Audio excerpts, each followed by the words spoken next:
Il est considéré comme l'architecte de la victoire présidentielle de Donald Trump. Steve Bannon a canalisé le populisme de droite qui a placé son candidat à la Maison-Blanche, avec comme point d'orgue le mur frontalier controversé avec le Mexique.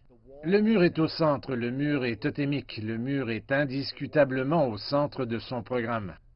À tel point qu'après son départ du gouvernement Trump, Steve Bannon a aidé à lever plus de 25 millions de dollars pour construire une section du mur frontalier financée par le secteur privé afin d'exécuter le projet du président.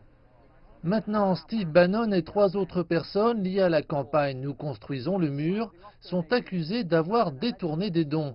Steve Bannon est accusé d'avoir pris plus d'1 million de dollars pour payer des voyages, des hôtels et des dettes de carte de crédit.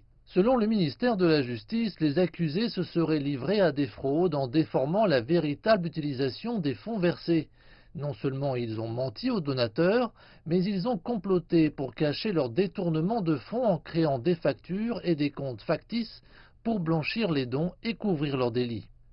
Le président Trump, qui a décrit Bannon comme étant un de ses amis juste avant de l'évincer de son gouvernement, a semblé mettre un peu plus de distance avec lui lorsqu'il a été interrogé sur son arrestation. Je n'ai pas eu affaire à lui depuis longtemps, comme le savent la plupart des gens dans cette salle. Je ne sais rien d'autre de ce projet, à part le fait que je n'ai pas aimé quand j'en ai eu connaissance. Non, je n'ai pas aimé. J'ai dit que c'était pour le gouvernement, pas pour les particuliers.